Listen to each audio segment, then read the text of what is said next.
One of the greatest assets of this boat is the outside view. It's really fantastic. You can see everywhere, and it's very, very beautiful. But the drawback of this is the greenhouse effect. You are in the sun like now, at anchor in a beautiful cove, and inside you have a temperature that can be 10, 20 degrees higher than outside. So if you're in the summer, this becomes unbearable. And there is no window. Unfortunately, most boats would have a window here, or this would be something that you can open so that you can ventilate the boat. This doesn't. And unfortunately, this may be the only thing that does not have a solution, which I'm offering with every other problem. The only solution is to use air conditioning. But to use air conditioning, you have to have a generator running, which means the noise, but also means that the generator must be operational. And I had months during which the generator, therefore the air conditioning, was not working. And to get spare parts was a nightmare, to get service was a nightmare, and so forth. And so this is a major problem. Okay, so let's focus on the air conditioning, and then we will talk about the genset in another episode. So the air conditioning has two major flaws that conspire to make it unusable. One is mechanical and one is electrical.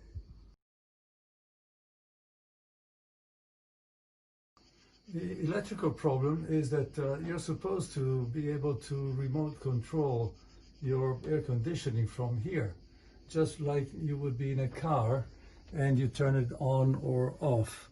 Problem is, this did not work because it was improperly installed.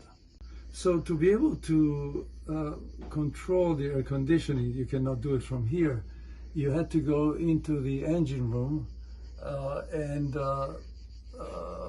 turn on and off the breakers down there. Obviously something that you cannot do. That would be like as if you were in your car, you wanted to start or stop the air conditioning, you had to pull on the side of the road, open the boot, and then in the engine compartment turn it on and off. This was due to wrong wiring. I had a long struggle to find out why the yard was not cooperative, the dealer was not cooperative. In the end, I contacted the manufacturer, who happens to be Italian, so that made it a little easier, and they walked me through the steps, which included reprogramming the software on the chiller unit, which however can only be done with a password, which is not available on the user manual. So only the service people can do it, but if you're in a remote area, of course, there's no service.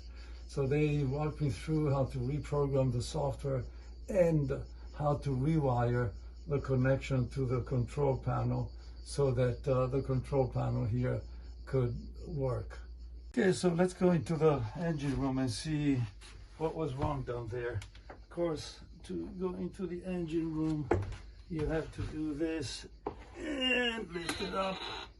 Not easy, even though I made a modification to the way the pistons are mounted, because it was even harder than it is now to open those very heavy hatches. And now we go into the engine room.